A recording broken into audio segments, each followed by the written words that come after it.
Peserta musabaqah Syahrul Quran Putra dengan nomor peserta S048 akan membawakan syarahan yang berjudul Memperkuat Spiritualitas Menuju Indonesia Tangguh. Peserta musabaqah Syahrul Quran Putra dengan nomor peserta S048 membawakan syarahan yang berjudul Memperkuat Spiritualitas Menuju Indonesia Tangguh. Silakan. Assalamualaikum warahmatullahi wabarakatuh. Alhamdulillahi haqqa hamdi, wassalatu wassalamu ala man la nabiyya min ba'di.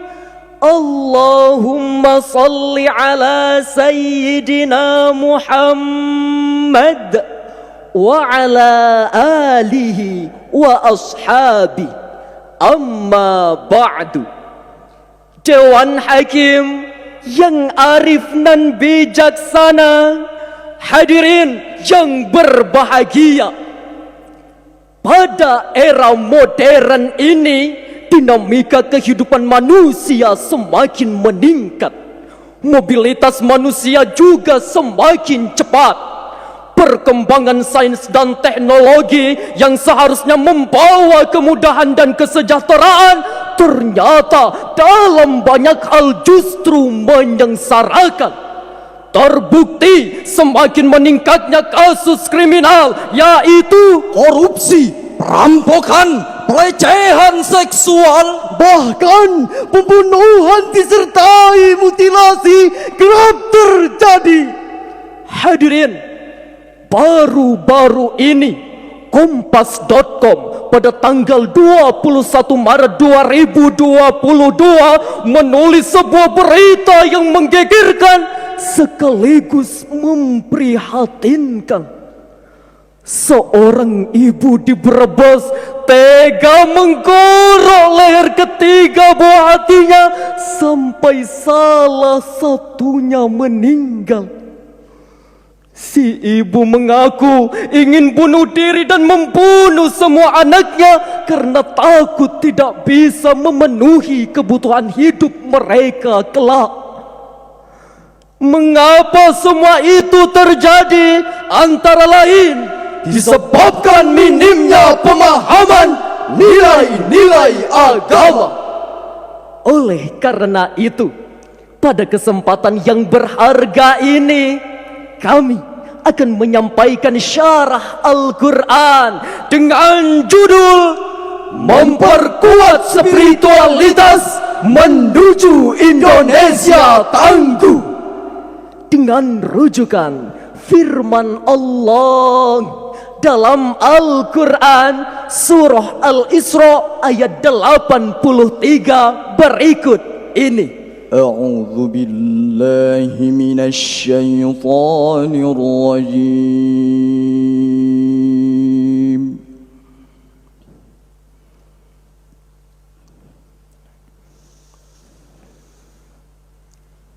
Bismillahirrahmanirrahim.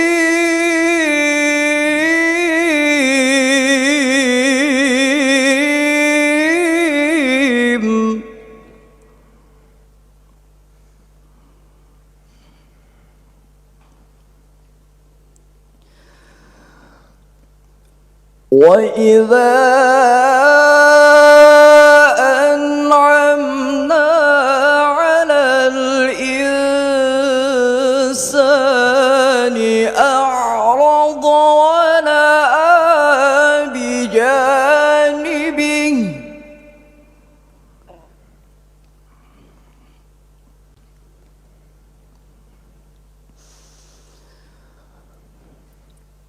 وإذا مسه الشر كان يئوسا. Hamba berlindung di bawah kuasa-Mu ya Allah dari usikan syaitan yang terkutuk dengan menyebut nama-Mu ya Allah yang Maha Pengasih lagi Maha Penyayang. Dan apabila kami berikan kesenangan kepada manusia, dia berpaling serta membelakangi dengan sikap yang sombong. Lalu apabila dia ditimpa kesusahan, ia berputus asa. Hadirin yang kami banggakan, Profesor Dr. Hamka dalam tafsir Al-Azhar juz 15 halaman 115 menjelaskan bahwa ayat ini menjelaskan sifat buruk manusia. Ketika hidupnya senang dengan berbagai kenikmatan, ia lupa Allah, bahkan sombong seolah-olah semua yang diraihnya itu berasal dari keringatnya semata, bukan dari Allah Azza wa Jalla. Dan ketika kenikmatan itu dikurangi atau dicabut Allah, ia putus asa dan menyalahkan Allah. Lalu dosa demi dosa dilakukannya, bahkan tindakan kriminal pun dilakukan. Itulah jiwa yang gersang akibat keroposnya iman. Na'udzubillahi min dzalik. Melalui mimbar ini kami doakan semoga semua hadirin dijauhkan Allah dari iman yang rapuh dan akhlak yang tercela. Amin amin ya rabbal alamin.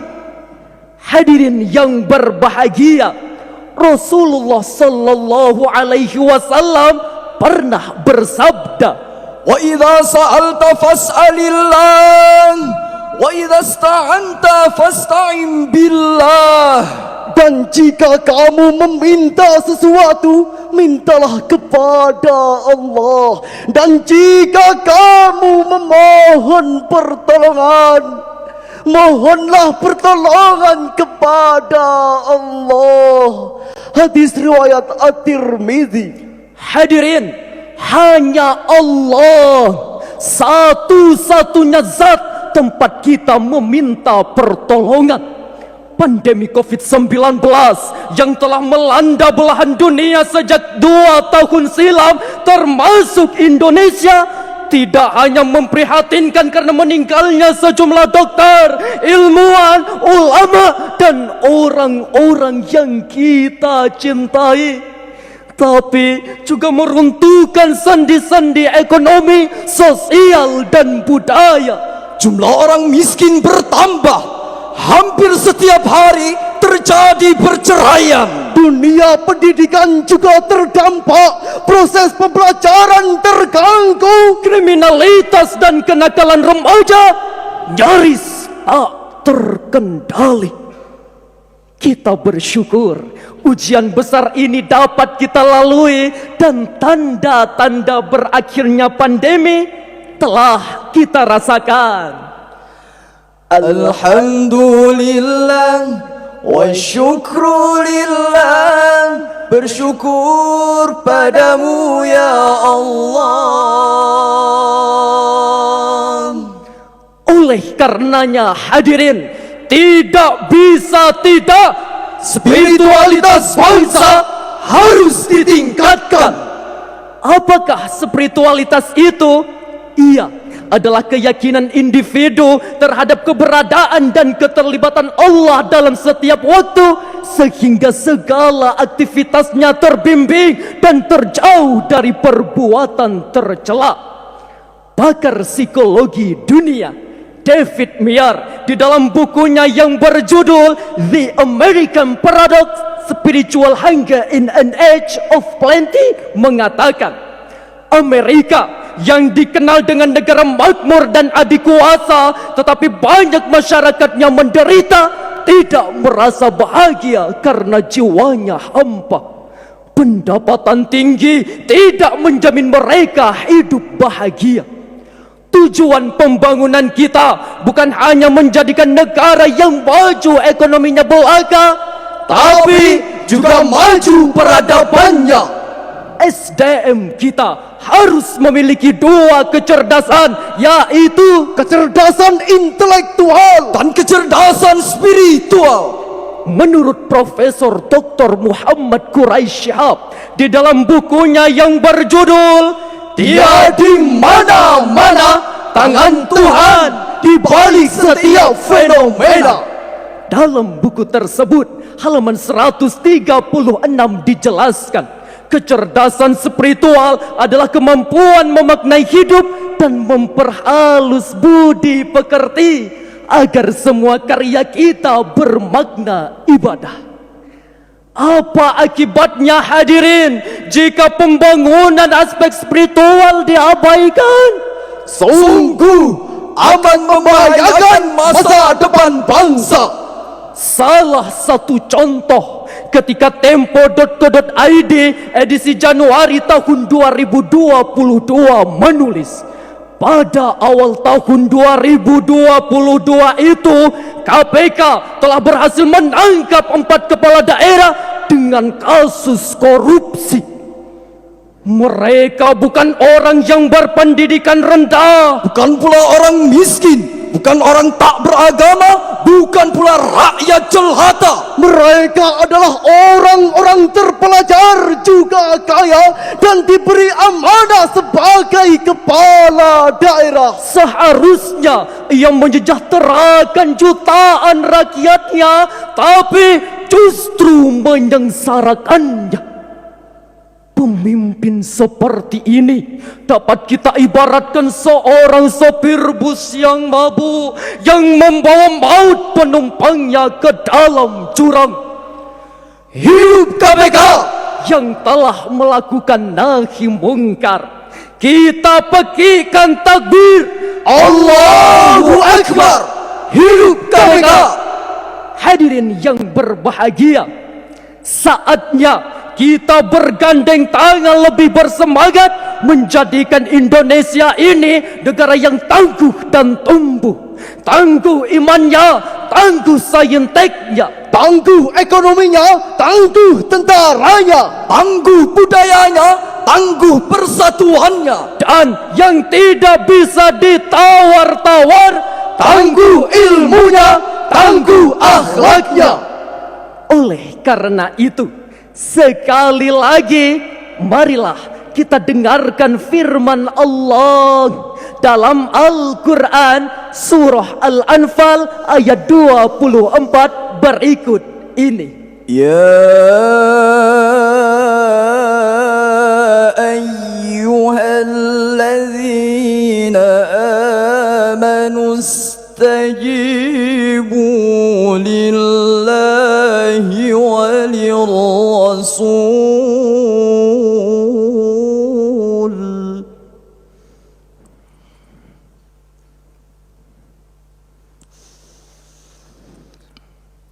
Istajibu lillahi walirrasuli idza da'akum lima yuhyikum.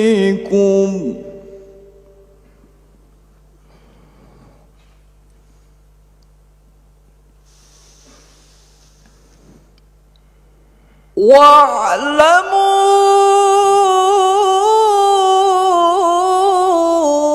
anna Allah yahulu baina قلبه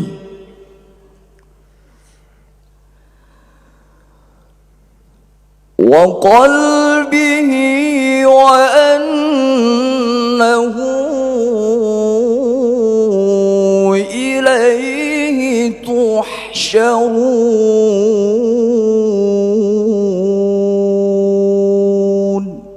صدق الله العظيم. Wahai orang-orang yang beriman, penuhilah seruan Allah dan Rasulullah apabila ia menyerumu kepada sesuatu yang memberi kehidupan kepadamu. Dan ketahuilah bahwa sungguh Allah membatasi antara manusia dan hatinya, dan sungguh kepadanya lah kamu akan dikumpulkan. Maha benar Allah atas segala firman-Nya, dan Dialah yang Maha Agung. Hadirin yang berbahagia, dalam Tafsirul Maudhu'i yang diterbitkan oleh Kementerian Agama Republik Indonesia dijelaskan bahwa ayat ini memerintahkan kepada kita untuk merespon dengan cepat seruan Allah dan Rasul-Nya. Tidak hanya itu, dengan ketaatan kepada Allah, maka Allah akan membuat dinding pemisah antara kita dan perbuatan dosa. Ayat ini menjamin dengan iman yang sungguh-sungguh, maka Allah akan menyelamatkan kita dari perbuatan tercela. Hadirin yang berbahagia, mari kita buka lembaran sejarah. Betapa beruntungnya bangsa ini memiliki tokoh-tokoh besar yang semangat nasionalismenya menggelora dan cahaya imannya membakar keberanian mencekik penjajah. Sebut saja Bung Tomo.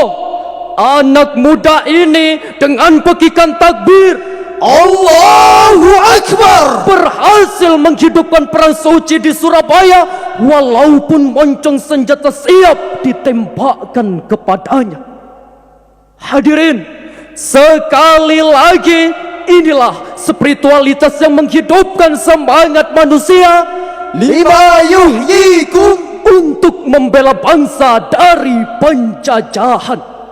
Hadirin yang berbahagia, para pejuang kita telah menunjukkan bagaimana spiritualitas yang benar sebagai warga bangsa. Kita tidak boleh menjadi muslim yang hanya rajin berpuasa dan berzikir, Tapi harus menjadi muslim yang juga terus berpikir dan bekerja keras dalam membangun negara yang tangguh, maju, agamis dan sejahtera. Jika hal ini terrealisasi, insya Allah negara kita akan menjadi negara yang sejahtera dalam ridha Allah. baldatun tayyibatun wa rabbun ghafur, pasti terlaksana, pasti terlaksana. Hadirin yang berbahagia, kita telah menyebut tokoh-tokoh pejuang bangsa kita, maka tak elok rasanya jika kita tidak memberi salam rindu kepada beliau. Oleh karena itu, marilah kita bersolawat bersama-sama. مولاي صل وسلم دائما أبدا على حبيبك خير الخلق كلهم يا ربي صل عليه يا ربي صل عليه يا ربي صل عليه صلوات الله عليه. Hadirin yang berbahagia, berdasarkan uraian tadi, maka dapat kita simpulkan, Pertama, untuk menjadikan bangsa yang maju dan tangguh, mutlak diperlukan spiritualitas yang benar. Kedua, untuk memajukan spiritualitas bangsa diperlukan penghayatan nilai-nilai Al-Quran dalam kehidupan. Hadirin yang kami banggakan, Monyet inilah penari memakai kacamata, Tak lupa memakai baju. hanya dengan iman dan takwa Indonesia akan sejahtera dan maju. Wassalamualaikum warahmatullahi wabarakatuh.